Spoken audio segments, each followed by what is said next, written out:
श्रियकान्ताय कल्याणनिधये निधयेऽर्थिनाम् श्रीवेङ्कटनिवासाय श्रीनिवासाय मङ्गलम्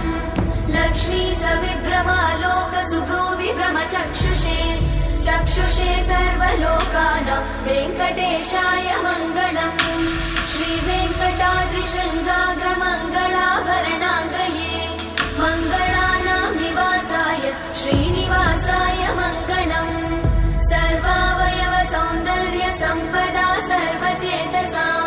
सदा सम्मोहनायास्तु वेङ्कटेशाय मङ्गलम्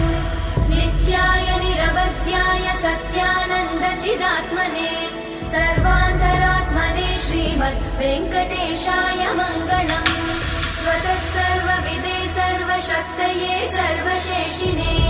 सुलभाय सुशीलाय वेङ्कटेशाय मङ्गलम्।